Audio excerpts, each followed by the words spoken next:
The Beatles were the most beloved band of the 20th century, and it's becoming more and more obvious that their significance hasn't decreased with time.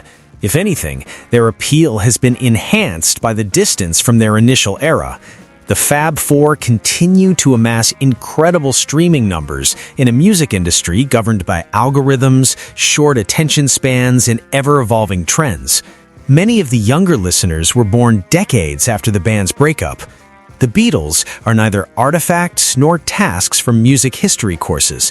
They actively participate in playlists designed for late-night reflection, studying, traveling, and healing. In a subtle way, streaming services have emerged as our most accurate cultural gauge.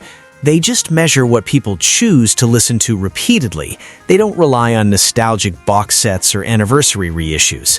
According to Spotify streaming, as of December 15, 2025, 3 Beatles songs are significantly more popular among younger listeners than the others. The most illuminating thing is not only which songs are popular, but also why they are still relevant in a society that is very different from the one in which they were composed. Number 1. Here Comes the Sun, 1969. Here comes the sun. Here comes the sun. The 2009 remastered version of Here Comes the Sun has amassed well over 1.7 billion plays, making it the most played Beatles song ever. Its daily streaming figures are remarkably stable, indicating that this music is ingrained in daily life rather than being a fleeting viral phenomenon. That alone conveys a compelling narrative. Its emotional universality contributes to its appeal. George Harrison took a break from business meetings and band conflicts to find comfort in nature while writing the song amid a time of weariness and annoyance. Every acoustic strum exudes that feeling of peaceful relief. The song is more like a soft pat on the shoulder than a big statement for younger listeners navigating a time characterized by anxiety, exhaustion, and non-stop digital noise. Its tone is likewise remarkably contemporary.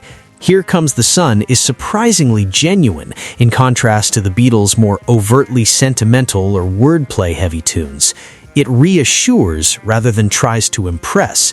Its minimalism is ideal for modern listening practices, as music frequently serves as an emotional anchor rather than a spectacle. Finally, the fact that it was written by George Harrison lends it even more charm. Harrison's reflective voice frequently appeals to younger admirers who are not constrained by outdated hierarchies concerning Lennon and McCartney. In many ways, Here Comes the Sun feels like a song written for the present moment, accidentally delivered half a century early. Number 2. Come Together, 1969.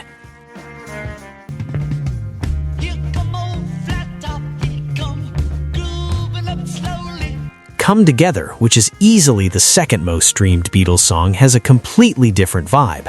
This song tends towards shadow, groove, and ambiguity, whereas Here Comes the Sun delivers warmth and light.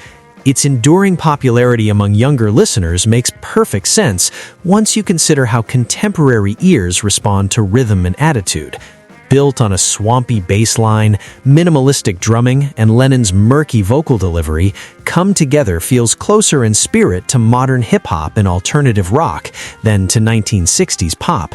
The lyrics resist easy interpretation, inviting listeners to project their own meanings onto its strange imagery. In an age where ambiguity is often more compelling than clarity, that open-endedness is a strength.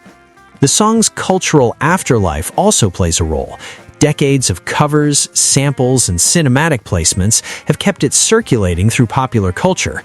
Younger listeners often encounter Come Together not as an old Beatles song, but as a familiar sound they've heard echoed elsewhere. When they finally trace it back to its source, the track feels surprisingly contemporary. There's also an undeniable cool factor at work.